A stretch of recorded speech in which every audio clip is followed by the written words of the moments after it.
नमस्कार। जनता के सही सूचना देवा के काज कर रहल छै या काज कर रही छै संचार माध्यम सब।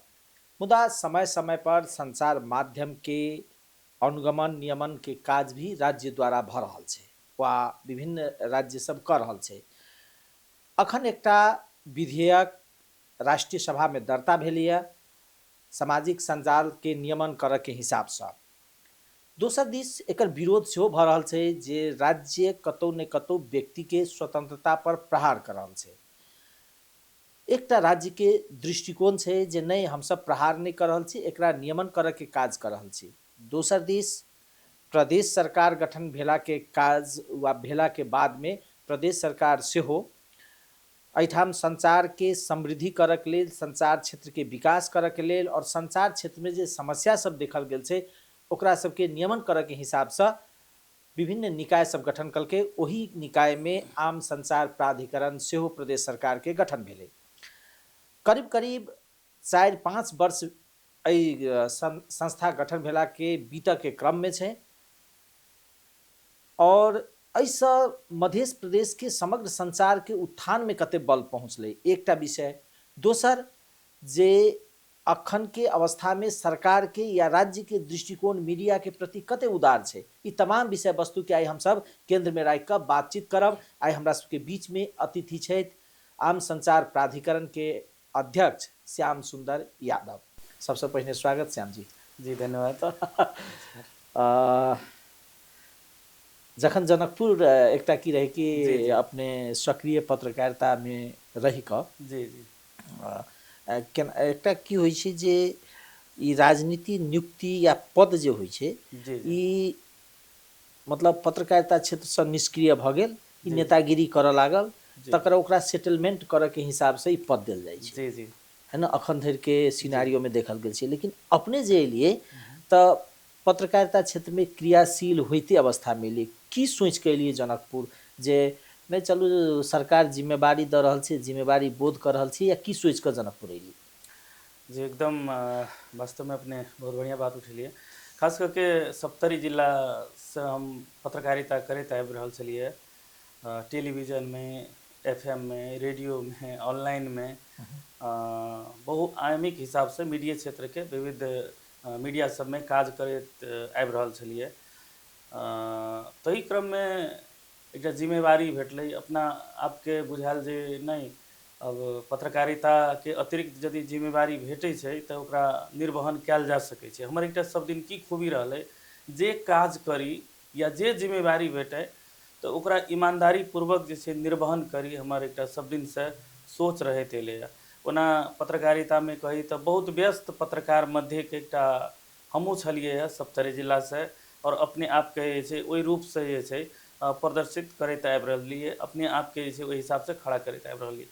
तऽ जहन हमरा ई जिम्मेवारी भेटलै, सच कही तऽ हमरा ई बहुत बेसी अपेक्षो नहीं छलै जे हम एहि जगह पर आबि कहिके, मुदा हमर काम, हमर समर्पण भऽ सकै छै हमरा में किछु खूबी देखने हेतै, ताहि हिसाब से सरकार एहि ढंग के जिम्मेवारी देलकै जे ई कऽ सकै छै कहिके, तऽ ओहि सोच के साथ हम एलिए। तऽ जहन एलिए तऽ एहिठाम बड़ा बेहाल के अवस्था रहे, अहाँ के महीनों धरि जे छै हमरा सबके बैसऽ के लेल भी अवस्था नहीं रहे। होइ छै जे पदस्थापन होइ छै, कुर्सी में बैसेलक, ई सौभाग्य हमसब कहियो नहीं जे छै पेलिए। एकटा प्लास्टिको के कुर्सी पर बैसल रहितिए तऽ सेहो नहीं, मंत्रालय में जाके लगभग 4 महीना तक जते जे छै ओहिना दौड़ धूप करैत रहलिए। हम रहिए, हमरा संगे शिव हरि प्रसाद भट्टराय आदरणीय अग्रज पत्रकार रहे, तऽ ओ सब ओहन अवस्था से हम सब शुरुआत केलिए।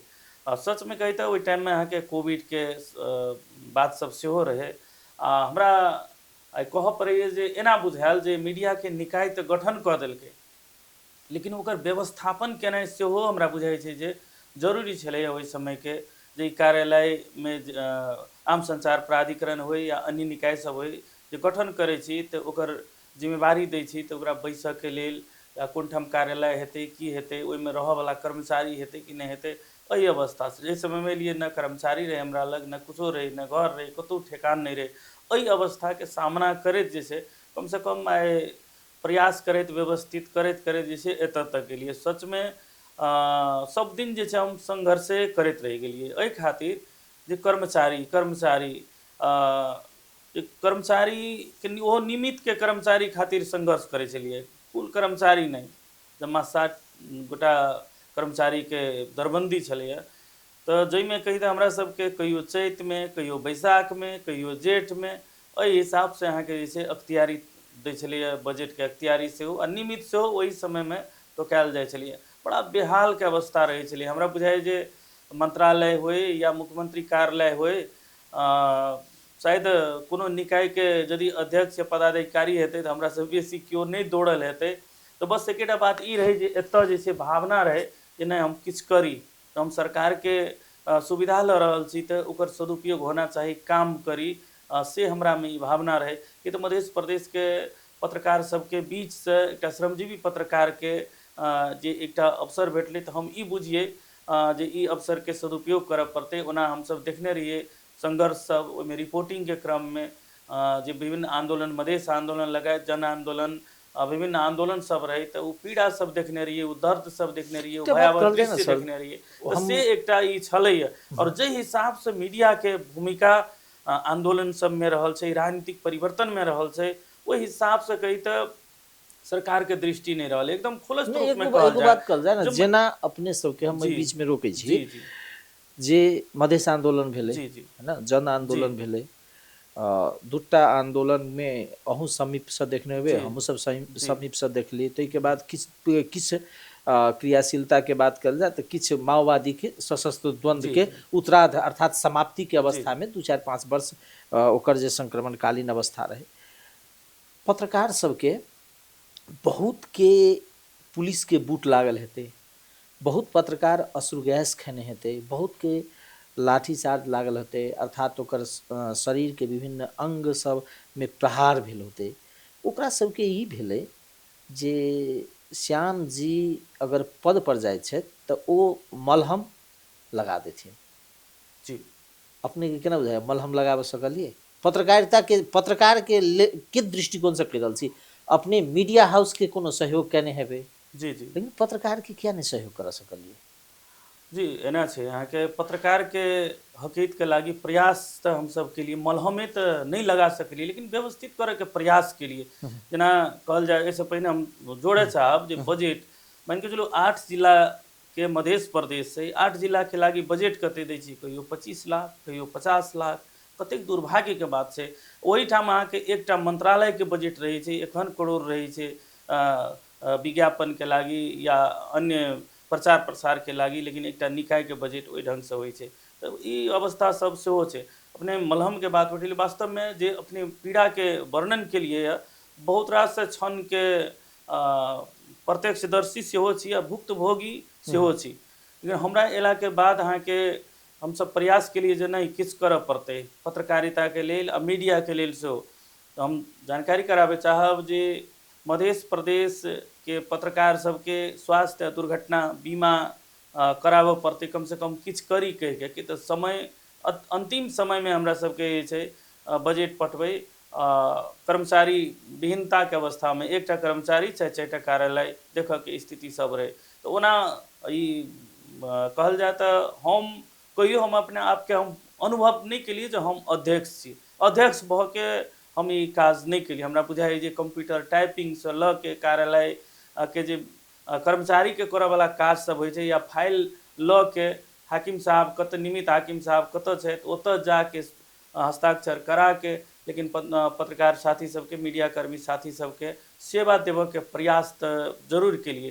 जेना चर्चा केलिए जे मध्य प्रदेश के पत्रकार सबके स्वास्थ्य दुर्घटना बीमा संबंधी कार्यविधि यहाँ के पारित करवेलिए कानून बना के, तहिना अहाँ के मध्य प्रदेश के मीडिया सबके अवस्था जर्जर रहे, ओकरा व्यवस्थित करे के प्रयास के लिए जेना लोक कल्याणकारी विज्ञापन संबंधी कार्यविधि पारित भेलै मंत्री परिषद से, ओकरो जे छै हम सब निरंतर करैत आबि रहल छी। आ बात जहाँ तक उठलै जे ओइसे लाभ की भेलै, वास्तव में जे लाभ होना चाही ओ लाभ नहीं भऽ सकलै।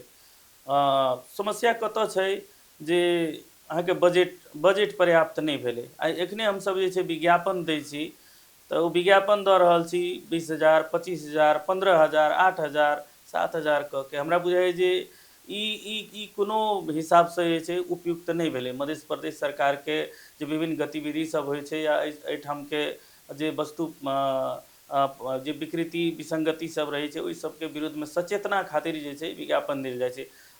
खैर जे जेना तऽ हम अपन दायित्वसँ कमसँ कम जे छै पाछाँ तऽ नहीं हटलिए। एखनो अहाँके मध्य प्रदेशके सब पत्रकारके 1 लाखके स्वास्थ्य बीमा, 7 लाखके दुर्घटना बीमा करऽके लेल हमसब समझौता कऽ चुकल छियै। लगभग 300 से अधिक जे छै फाइल हमरा सब लग छै। एक चरणके हमसब जे छै आब पठा रहल छी। एहि अवस्थामे छै लोक कल्याणकारी विज्ञापन सेहो मध्य प्रदेशके मापदंड पहुँचल मीडिया सबके 3 आर्थिक वर्ष से निरंतर जा रहल छै। फर्क एते पड़लै जे कतेक गेलै ओ मात्रा के मात्रा निर्धारण मा, तऽ सरकार करतै। मा, एतबी नहीं, मान के चलू एहिठामका पत्रकार सबके दक्षता अभिवृद्धि सेहो करऽ पड़तै। ताहिके लागी भी हमसब जेना ऑनलाइन मीडियाके प्रशिक्षण देलिए, श्रव्य दृश्य मल्टीमीडिया संबंधी प्रशिक्षण सब सेहो देलिए। प्रशिक्षण आवश्यक छै। ताहिके लागी हमसब जे छै अहाँके बाटो पत्रकारिता को कहिके अहाँके मैनुअल सेहो हमसब जे छै तैयार केने छी, जकरा व्यवस्थित रूपमे संचालन करब उद्देश्यके साथ। तकर बाद एखने अहाँके पत्रकारिता अध्ययन छात्रवृत्तिके अहाँके मस्यौदा बोर्ड से पारित कऽ के मंत्री स्तरीय निर्णय सेहो भऽ चुकल छै, जाहिमे अहाँके वरिष्ठ पत्रकार शिव हरि प्रसाद भट्टराई जी के नाम से पत्रकारिता अध्ययन छात्रवृत्ति छै। तहिना उमा सिंह के नाम से, तहिना वरिष्ठ पत्रकार प्रेस स्वतंत्रता सेनानी अहाँके राजेश्वर नेपाली जी के नाम पर, वीरेंद्र शाह के नाम पर मास्टर्स पढ़ऽ के लागी, बैचलर पढ़ऽ के लागी मास कम्युनिकेशन में एक लागी छात्रवृत्ति के व्यवस्था सेहो कऽ के जे छै पठायल गेल छै। हमरा बुझाइ छै किछु दिन में जे छै आब पारित भऽ जेतै। एतबे नहीं, एहिठाम के पत्रकार सबके लेखन वृत्ति खातिर जे बढ़िया लिख रहल छै, जे बढ़िया कोनो संचार माध्यम में कऽ रहल छै, ओहिके लागी अहाँके साल में वर्ष में कमती में अहाँके 2 लाख के दर से 10टा पत्रकार के हमसब जे छै प्रोत्साहन करी। जे नीक पत्रकार छै, जे संभावना छै, ओ सब भी एकटा सुविधा बात सब छै। कल्याण सर, तऽ ई चीज सब जी हम फेर तऽ अपने के कऽ रहल छी हमसब जी ओहिमे फेर जोड़ि जी रहल छी। जखन सतीश कुमार सिंह अब अपने जी जी मोटा मोटी 10 दिन 5 दिन के बाद अपने के पदो जा रहे, ताहि दुआरे जी जी खुल के बात करे में जी ओते एकदम हमरो हर्ज एकदम नहीं। लेकिन की छै कि सतीश कुमार सिंह जखन शपथ लेलखिन, मुख्यमंत्री बनलखिन, तऽ कैबिनेट एकटा डिसीजन कलकै जे पत्रकार सबके लेल हम ई काज करब, है जी ना। जी एकटा आशा जगले पत्रकार जगले के, है ना। कते सहयोगी भूमिका सरकार के दिश से अपने सब देखलिए। अब एना छै, अब सरकार के दिश से कही तऽ गत विगत के यदि हम याद करै छियै तऽ हमरा बुझाइ जे तुलनात्मक रूप में ओना 10वीं के बादे जे छै हमरा सब अगहन में जे छै एकटा निमित तोकल गेलै कार्यालय के लागी। हमर कार्यालय निमितो विहीन रहे अवस्था रहे, जे हमरा सबके अगहन में आबि के जे छै अहाँके साउन से लऽ के एम्हरका जे छै पारिश्रमिक जे छै पेलिए। तऽ एकटा की बुझलिए जे पहिले जे हमरा सबके अख्तियारी तोकल जाइ छलै, कम से कम देर ही सही लेकिन किछु पहिने एलैए। बजट के अख्तियारी हमरा सबके समय में छोड़ि देलकै। ई चीज सब सकारात्मक रूप में छै। जेना अहाँके पत्रकार सबके लागी सबके बीमा करऽ पड़तै, ताहिके लागी अहाँके 30 लाख के छुट्टे बजट के जे छै व्यवस्थापन कयल गेलैए। आम संचार नीति बनबऽ पड़तै मध्य प्रदेश के लागी, सेहो के लागी अहाँके जे छै किछु बजट जे छै लोकेट कयल गेल छै, छुटियाल गेल छै।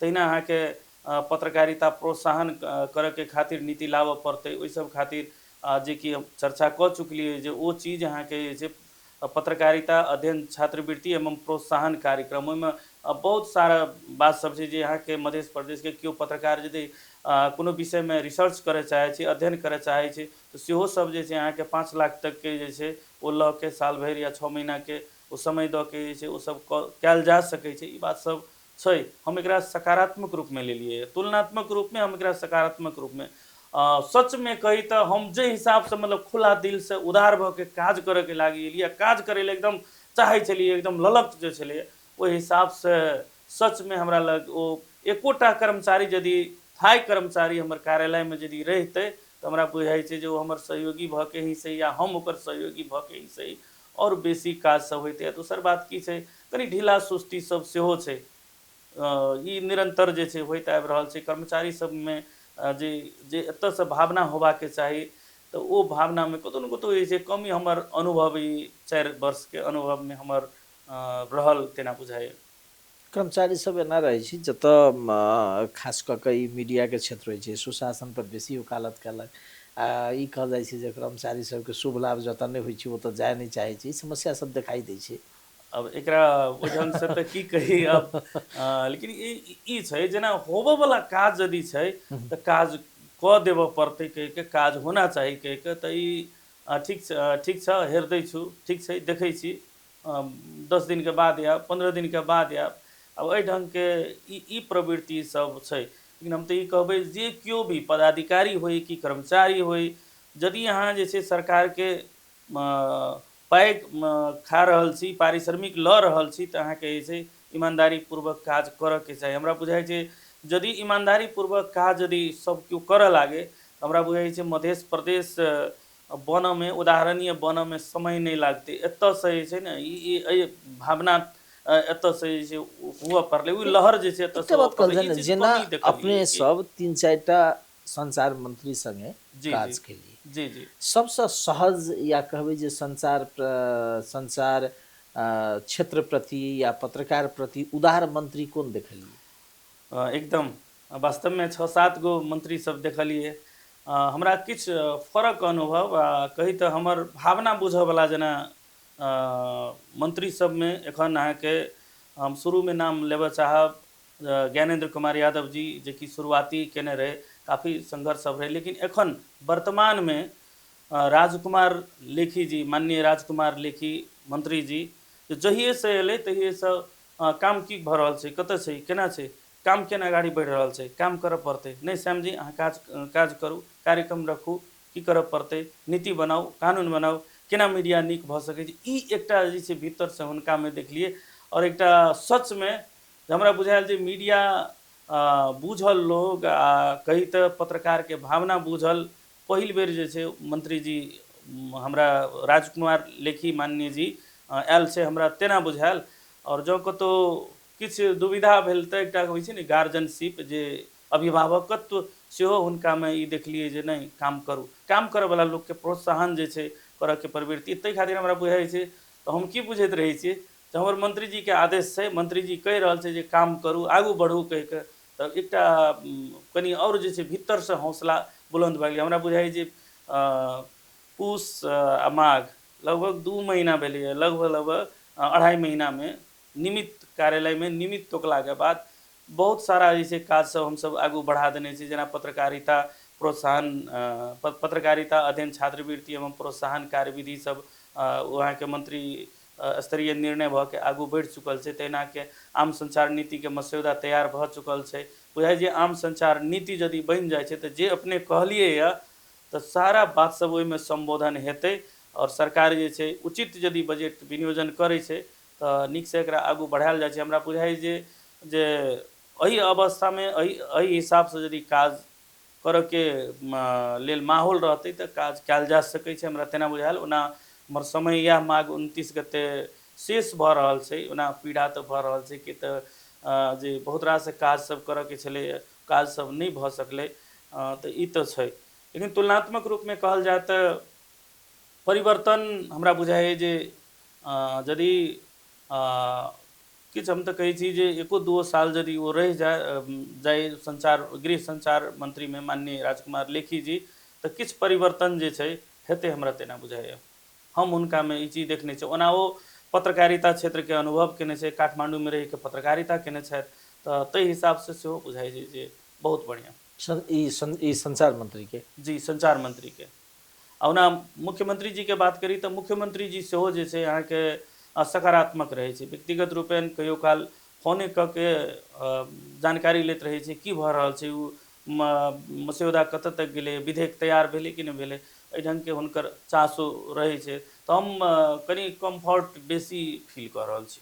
मतलब एकटा अगर संवाद होइ छै जी तऽ व्यक्तिके एकटा सहजता अबै छै, जी जी ई एकटा देखाइ देलकै। लेकिन एकटा सवाल संग संगे अखनके अयलाके बादमे एकटा बहस की भऽ रहल छै, या ओहू समयमे बहस की भेलै कि एते एके प्रकृतिके एकेटा काज करऽवला निकाय 2 गो 3 गो बना कऽ कर्मचारीके जब बुझि रहल छै जे प्रदेश सरकार देश भरिके अवस्था कर्मचारीके अभाव छै, कतहु एहन नहि छै जे कर्मचारी कतहु या कोनो प्रदेशमे पदपूर्तिके अवस्थामे छै, जी जी सब जगह अभावके अवस्थामे छै, वही अवस्था में अगर तीन तीन टा चार संस्था एके प्रकृति के बनते जी तो जी। वो कथी काज कर सकते। एकदम ई बात तो सही कही तो हम जहिया एलिए तकर बादे से हमरा सबके हमरा व्यक्तिगत रूपे ई अनुभूति भेल जे काज करऽ के अवस्था नहीं देखिए, कारण जे कानून में किछ कमजोरी सब रहे, त्रुटि सब रहे, जे कानून के आइन के संचार संबंधी आइन 2077 के सचियाबऽ खातिर जे छै काफ़ी प्रयास सब कयल गेलै जेकरा संशोधन कयल जाय, बहुत प्रयास केलिए तो वो नहीं भ सकलै। तो हमरा मन में ई आयल जे काजे नहीं कऽ सकबै तो पद जिम्मेवारी में रहि के की फर्क पड़तै, कोनो जरूरी नहीं छै।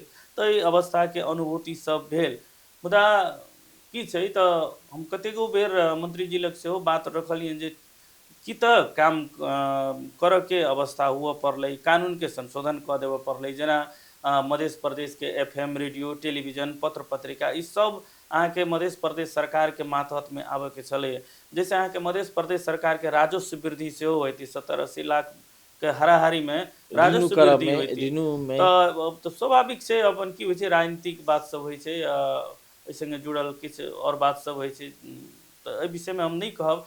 मुदा जेना अन्य प्रदेश सब में उदाहरण के रूप में जेना बागमती प्रदेश में बागमती प्रदेश संचार रजिस्ट्रार कार्यालय छै, अहाँ के कार्यकारी छै, अहाँ के आर्थिक अधिकार से लऽ के प्रशासनिक अधिकार छै, हुनका स्मूथली काज कऽ रहल छै। 7 बेर तक जे छै अहाँ के संचार आइन संशोधन भऽ चुकलै है, दोसर कार्यकाल ओ चला रहल छै। तऽ ई अवस्था सब छै जाहिठाम अहाँ के आवश्यकता अनुसार जे छै कानून संशोधन होबा के चाही, करऽ के चाही, तऽ ई चीज सब जे छै नहीं भेलै। तथापि एखन जे संरचना सब छै ओकरा ओहि हिसाब से जिम्मेवारी दिअ पड़लै, मूल्यांकन सेहो करऽ पड़लै जे संरचना बनैली। बनेलिए, बनेला के बाद जे छै उपलब्धि की भेलै, आउटपुट खोजऽ पड़लै ने। मान के चलू श्याम सुंदर यादव के अहाँ अध्यक्ष बनेलिए, अध्यक्ष बनेला के उपलब्धि की हमरा से हिसाब लेबऽ पड़लै ने। तो ई चीज में अहाँ के सरकार के जिम्मेवार रहऽ पड़तै जे हिसाब दिए, और सरकारों के ई जिम्मेवार रहऽ पड़लै जे निकाय खड़ा केलिए ओकरा जे छै अहाँ के कर्मचारी देबऽ पड़लै, बजट देबऽ पड़लै, ई काज तऽ कम से कम कऽ देबऽ पड़लै। तथापि हमरा बुझाइए जे अब अन्य निकाय सबके अवस्था की छै नहीं छै अपने सब बुझते छै, लेकिन हमरा बुझाइए जे हम अपने आप के जे छै ईमानदारी पूर्वक जिम्मेवार भऽ के एहि प्रदेश के एकटा पत्रकारिता से आयल एकटा श्रमजीवी पत्रकार के हिसाब से किछु करऽ के प्रयास अवश्य केलिए। जेना एखने देखैत हेबै AI संबंधी 5टा जिला में कार्यक्रम सब हमसब जे छै कऽ चुकल छी, बहुत गतिविधि सब छै जे आगू बढ़ि रहल छै, जेना प्रेस प्रतिनिधि परिचय पत्र देबऽ के बात सब सेहो सब भऽ रहल छै, जेना एहि बेर से ऑनलाइन मीडिया के अहाँ के सुविधा देबऽ के बात छै। आ सबसे बड़का बात तऽ मध्य प्रदेश में ऑनलाइन मीडिया हमसब दर्ता कऽ रहल छी, आइए 53 नंबर ऑनलाइन मीडिया दर्ता भेलै। मध्य प्रदेश में 53टा ऑनलाइन मीडिया मध्य आम संचार प्राधिकरण दर्ता केलकै। नवीकरण के काज सब में किछु समस्या छै, एखन अहाँ के नियमावली संशोधन के लागी लगभग 2 महीना से प्रयास सब भऽ रहल छै। अर्थ मंत्रालय में फाइल गेल रहे, फिर गृह मंत्रालय में पठा देलकै गृह संचार में, तो फिर आब जेतै ओ संशोधन भऽ जेतै तऽ स्मूथली। आरो हमरा सही कही तऽ सच कही तऽ सबसे बेसी खुशी हमरा लागैत रहिए जे अन्य काज सब सेहो छै जे छेबे केलै, लेकिन मध्य प्रदेश में 53टा मीडिया दर्ता भेलै आ ओ मीडिया सब एकदम हमरा बुझाइए जे एतेक नीक जकाँ काज कऽ रहल छै। कहियो काल समाचार के जे देखै छियै तकर बाद अहाँके शेयर भेल जे अवस्था सब देखै छियै तऽ मन गदगद भऽ जाइए। जेना पॉडकास्ट में सेहो अहाँके मल्टीमीडिया में जे हिसाब के काज सब भऽ रहल छै बड्ड खुशी लागैए, प्रसन्न। हम एहिसँ दुखी नहीं छी। हाँ, आब ओहि सबके व्यवस्थापन करऽ के बाद ओहि सब एखनो अहाँके जे छै जे ऑनलाइन मीडिया सब दर्ता भेल छै तऽ ओकरा जे छै व्यवस्थित बनबऽ के, ओकर समाचार कंटेंट केहन होना चाही, ओकर साज सज्जा केहन होना चाही, निरंतर अपडेट के समस्या सब ई सब छै तऽ ओ चीज व्यवस्थित कयल जा सकै छै।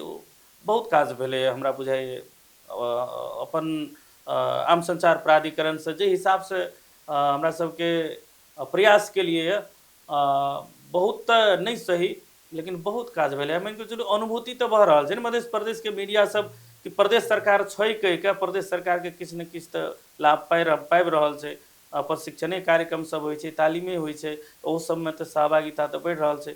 और दोसर बात एखन अहाँके जे कानून संशोधन के प्रक्रिया में छेबे केले, तऽ ई संशोधन भऽ गेलाके बाद हमरा बुझाइए जे किछु राहत हेतै। आ एखने 3-4 दिन पहिने एकटा समिति बनेने रहथिन अहाँके मंत्री स्तरीय निर्णय से, माननीय मंत्री राजकुमार लेखी जी के निर्णय छलैया। हम रही सदस्य में मीडिया काउंसिल के कार्यवाहक अध्यक्ष कैलाश दास जी, तहिना अहाँके मंत्रालय के विभागीय मंत्रालय के कानून अधिकृत शांता चौधरी जी, तीनू गोटा एकटा मस्यौदा सेहो प्रस्तुत के लिए। आ वो मस्यौदा अब छलफल में लऽ जेतै, मंत्रालय से जानकारी भेटल है। आ ओ एला के बाद हमरा बुझाइ छै बहुत समस्या सब जे छै ओइसे समाधान भऽ जेतै। हम तऽ कहै छी जे अहाँके बरिसों से जकड़ल समस्या सब जे छै एखुनका अवस्था में आगू बढ़लै है, हमरा तेना बुझाइए।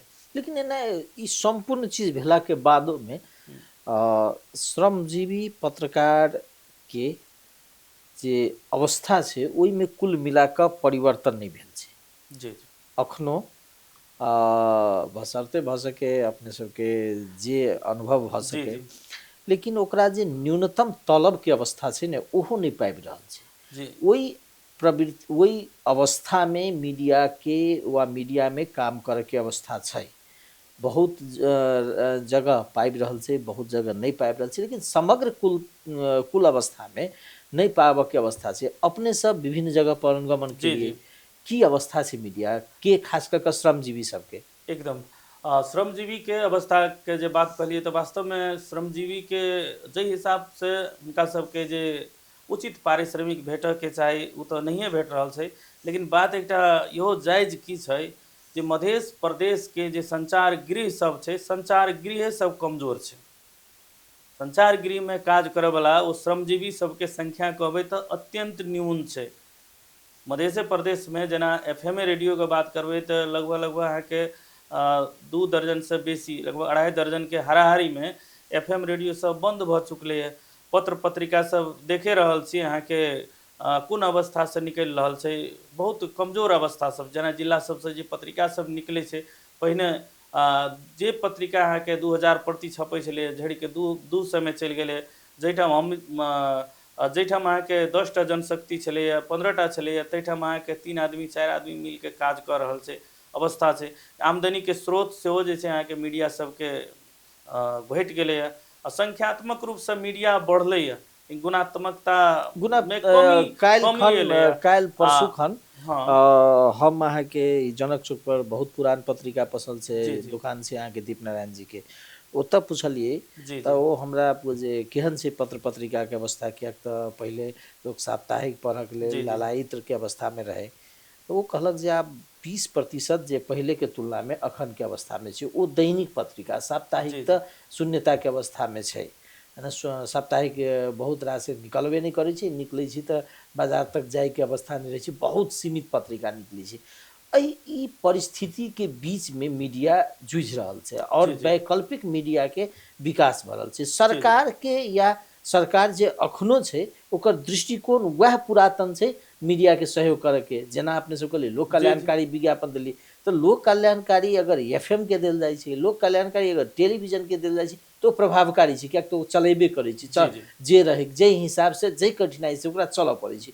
लेकिन अखन जे अन्य विकल्प सब छै ने ओ बहुत रास बंद भऽ चुकल छै। साप्ताहिक के सहयोग करै छै, अहाँ तऽ जी जी ओ कहऽ नहीं पड़त। ई अवस्था छै कि मीडिया के ताहि हिसाब किताब से चलि रहल छै। एकदम सही कहलिए। जेना मानि के चलू पहिलका अवस्था छलै अहाँके दैनिक अखबार सब, साप्ताहिक अखबार सब निकलै छलैए, बाजार में अबै छलैए, लोग लालायित रहै छलैए पढ़ऽ खातिर, ई छलै।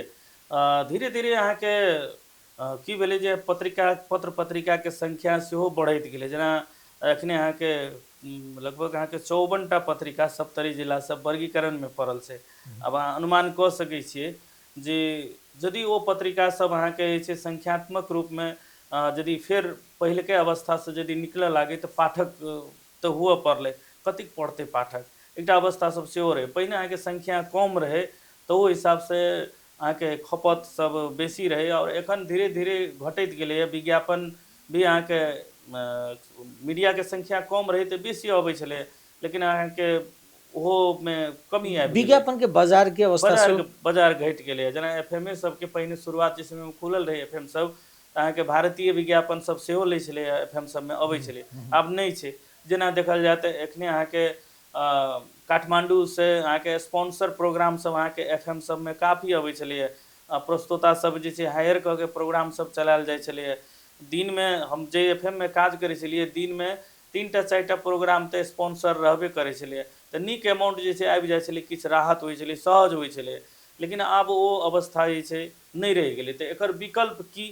तऽ जेना हमसब सोच ओना प्रेस काउंसिल संगे सेहो एक मीटिंग केने रही हमसब, तऽ ओहोमे बात चलै छलै मीडियाके मर्ज करऽ पड़तै, ताहि ढङ्गके बात सब। तऽ ओहिके लागि एकटा जे छै पॉलिसी लाबनाइ जरूरी छै, जे हमरा सबके आम संचार नीति लाबि रहल छै, ओहिमे ई चीज सब छै। अब पहिलके शैलीमे जे साप्ताहिक पत्रिका जे निकलै छलैए, ओहि हिसाबसँ एखन एकटा बात कहल जाय जे ने सर, अवस्थामे चलि रहल छै वएह सर, तऽ तऽ हमर ओ अवस्थामे हमरा बुझाइ जे नहि चलतै। जेना एखने हमसब आब ऑनलाइन मीडियाके प्रोत्साहन कऽ रहल छी, पॉडकास्टके प्रोत्साहन कऽ रहल छी, आब यूट्यूबके धरताके लेल सेहो जे छै बहस सब जे छै चलि रहल छै। जब समाचारमूलक जे यूट्यूब चैनल सब छै ओ ऑलरेडी जे छै अहाँके मीडिया छै, तऽ ओकरा दर्तामे लऽ जायल जा सकै छै। लेकिन एखन जे ऑनलाइन मीडिया सब जे दर्ता भेल छै, ओहि नामसँ ओ यूट्यूब सब चला रहल छै। तऽ एखन देखबै तऽ पत्रिकाके जहन बात करी तऽ अवस्था ओहने छै। तऽ आब साप्ताहिक पत्रिका छी तऽ सप्ताह भरिके खबर रहऽ पड़लै, या विश्लेषणवला खबर रहऽ पड़लै, कहाँसँ हेतै, गायब छै। तऽ ई चीज सब छै हमरो अहाँमे कमी कमजोरी बहुत रास छै, एकरा सुधार लाबऽ पड़तै। आओर सङ्गे सरकारके सेहो जे छै एकटा पॉलिसी लाबऽ पड़तै। हमसब जे छै पॉलिसी लाबि रहल छी, ओहि पॉलिसी तहत जे छै अहाँ बहुत सब बातके मीडिया सम्बोधन के हेतै। मर्ज करे के बात करै छियै, है ना? एकटा एक प्रकार से मीडिया के साना उद्योग, छोटका उद्योग, स्वरोजगार मूलक उद्योग के रूप में एकरा जी जी दृष्टिकोण लिखै छी, सेवामूलक रोजगार मानै छी। जी जी तऽ रोजगार अहाँके मर्ज कऽ कऽ बेसी दिन एकटा अव्यवहारिक भी भऽ सकैए, किएक तऽ नहि एना व्यक्तिके छै, एना छै सर। अब जेना मानि कऽ जो दूटा साप्ताहिक पत्रिका छै, दुनू साप्ताहिक पत्रिका कमजोर छै, ओकरा लग अहाँके उचित जनशक्ति नहि छै, उपकरण नहि छै, तऽ ओहन सबके चलबो खातिर सरकार जे छै अनुदान देतै। जे अहाँके संचार सामग्री, संचार उपकरण सहयोग करतै एक बेरके लागी, या दूटा संचार माध्यम यदि एक भऽ जाइ छै तऽ ओकरा अहाँके दूटा मीडियाके जे सुविधा छै ओ एकेटाके जे छै कन्टिन्यूटी 3 साल धरि, 5 साल धरि ओकरा सबलीकरण करऽ खातिर, जेना एखन अहाँके किछु नया समाचार नहि आबै छै, नया चीज नहि आबै छै, यदि सुविधा सेहो ओकर दोबर भऽ गेलै, आओर अहाँके सरकारसँ ओकरा बूस्ट करैके काज सब सेहो भेलै, तऽ भऽ सकै छै ओ मजबूतीके साथ आगू हेतै। नहि तऽ अहिना जे छै अहाँके जे अपने कहलियै संचार माध्यम एकीकृत भऽ जाए, लेकिन सरकारके जे ई विभिन्न निकाय छै ओ बढ़ैत चलि जाए। नहि तऽ सरकारके काम तऽ हम पहिने कहि चुकल छी, मूल्यांकन करू सरकार। हाँ। जे चीज अहाँ जे छै संचालन केलिए, मानि कऽ जो अपने उद्योगके देलिए, जो उद्योग अहाँ संचालन केलिए, उद्योग यदि बारम्बार निरंतर जे छै घाटामे चलि रहल छै तऽ विकल्प खोजऽ नहीं एना पड़लै छै ने। ने, एना छै सर, जे अखन देखाई मानो एक जी जी। किसिमसँ लोक कल्याणकारी विज्ञापन, तालीम, है ना, ई सब देखाई देलकै अहाँके निकाय, अर्थात अहाँ जी जी जाहिके प्रतिनिधित्व करै छी ओ निकाय। जी तऽ संग संगे एकेटा प्रकृतिके दूगो निकाय सेहो रहै, जी जी चलचित्र, तकर बाद ई चलचित्र ई सब तऽ कनि मनि दोसर तऽ तालीमो करा लेलकै। चलचित्र विकास बोर्ड अखन धरि की कलकै सेहो लोकके बहुत रास छै, जे हमरा प्रदेशमे, किएक तऽ हम अहाँ सब किछु दिन पहिने देखने हेबै जे जनकपुरमे किछु यूट्यूबके माध्यमसँ आय जी जी आर्जन करैवला कलाकार सब, नया नया कलाकार सब, व्यक्ति सबके उभरि रहल छै। जी जी कमसँ कम ओकरा प्रोत्साहन, किएक तऽ एकदम टेक्निकल चीजके ज्ञान नहि भेलाके कारणसँ एकदम जनकपुरमे हम एकटा सामान्य अहाँके कहै छी जे जनकपुरमे बहुत रास एहन कलाकार छै जी जे जी नेपालके जे कॉम्पिटिशन सब भेल छै ओहि सबमे फर्स्ट या उत्कृष्ट भऽ भऽ कऽ आयल छै, जी लेकिन एकदम ओ अपनाके अखनके प्रविधि संगे नहि जोड़ऽ सकलकै। तऽ अवस्था ई भऽ गेलै ओकरा सबके, जे ओकरा सबके आब हाथ खानाइके अथी भऽ गेलै। खास कऽ कऽ कोरोना तऽ देखा देलकै जे अगर नया प्रविधि संगे अहाँ नहि जोड़लियै तऽ पुरान प्रविधिके जे अवस्थामे छी तऽ अहाँ नहि जीवऽ सकै छी। एकदम एकदम ई काज सब नहि होबऽ सकलै, जाहिके कारणसँ लोकके की भेलै, या प्रदेश सरकारके प्रति जे एक किसिमसँ माइंड सेट भऽ गेलै, जे ई सरकार निकम्मा भऽ गेल छै, काज करयवला नहि छै, केवल कार्यकर्ताके भर्ती करै छै, ई आरोप कहियो अहूँ पर लागल हैत, है ना? ई हम तो ओना बेसिए झेलने छी, हमहूँ बेसिए झेलने छी, लेकिन ओ झेलै संगे जे छै हम ओकर काज कऽ के मेहनत कऽ के ओकर जवाब हम सेहो देने छी।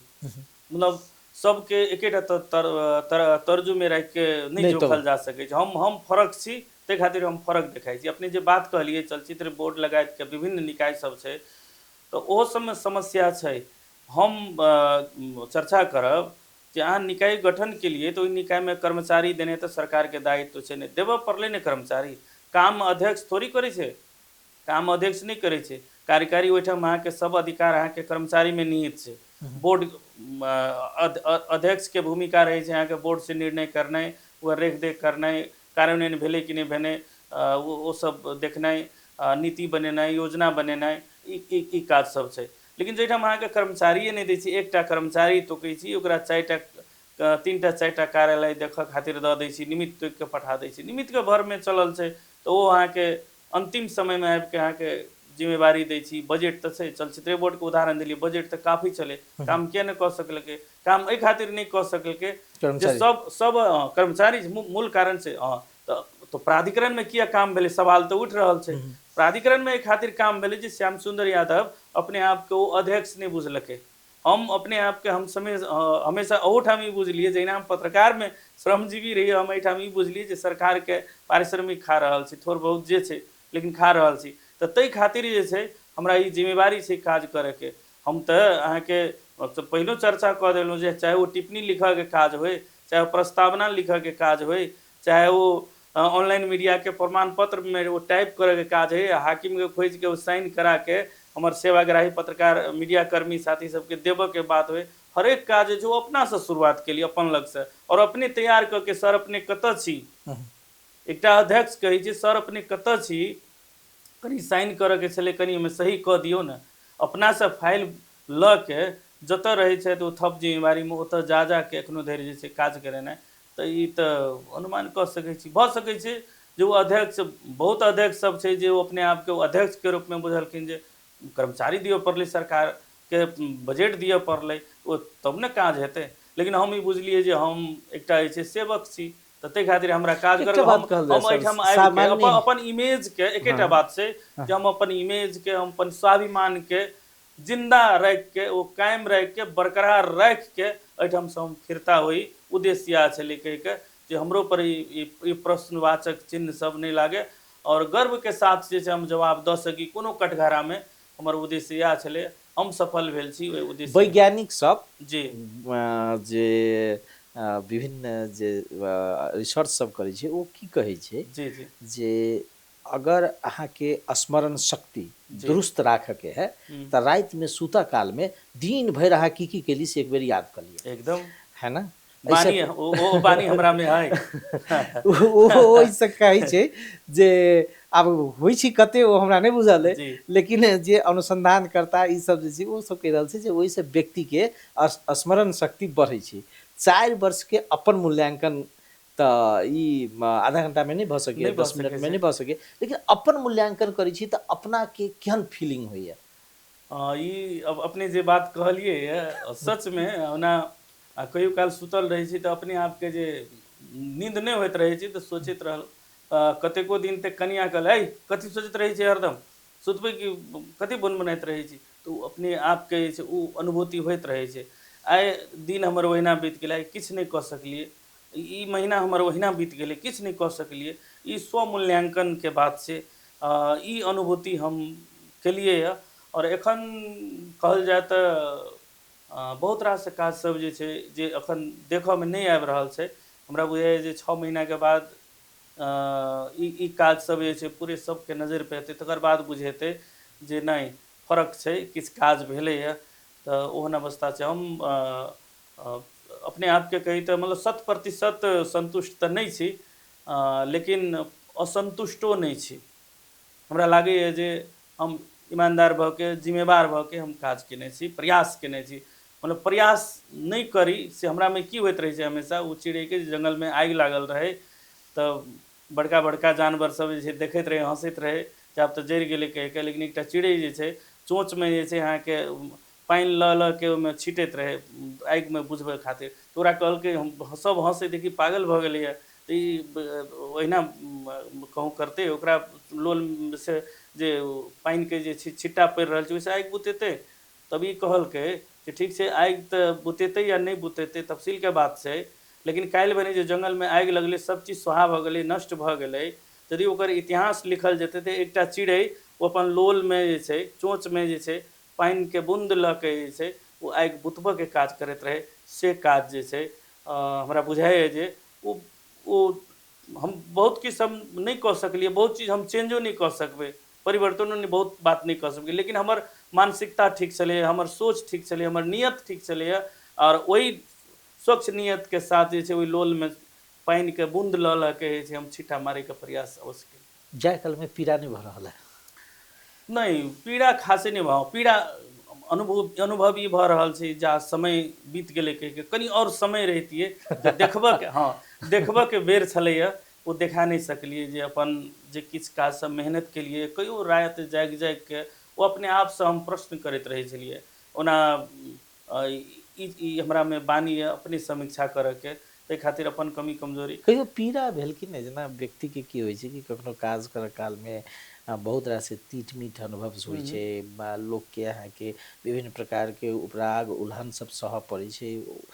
बहुत रास व्यक्ति अपन जे क्रियाकलाप या काज छै ओकरा व्यक्तिके ककरो समुदाय या कतहु जाकऽ जी बुझाबऽ नहि सकै छै, ओहिके पीड़ा होइ छै जे हम बुझाबऽ नहि सकलिए, हमरा पर ई आरोप, ई कहियो अहाँके लागल कि नहि जे नहि? बहुत बहुत जेना एहिठाम प्रदेश सरकारमे जे माननीय मंत्री जी सब छलैए देखलिए काज करैके क्रममे जे हुनका सबके बिहेव बुझबऽके बेर बेर प्रयास करिए, जेना बुझाइ जे पैसा मांगाबे नहीं तऽ ओ बुझ हमर भावनाके हमर बातके ओ सब जे छै बुझि नहि सकी रहल छलै या बुझऽ नहि चाहै छलै, तेना फील भेल। कतेको बेर जा जाके अब एकेटा चीजके प्रस्तुत करी, मंत्री जी सब आबै फेर वएह प्रस्तुति करिए, सचिव जी सब आबै वएह प्रस्तुति करिए, वएह समस्या देखाबिए, लेकिन समाधानके ओर नहीं जाए। सबसँ बेसी पीड़ा ई होइ कि हम जे बात कहि रहल छी, हम काम करैके बात कहि रहल छी, हम ई चीज बुझबऽके बात कहि रहल छी, चेंज करैके बात कहि रहल छी, हमर बात के नहि बुझि रहल छै।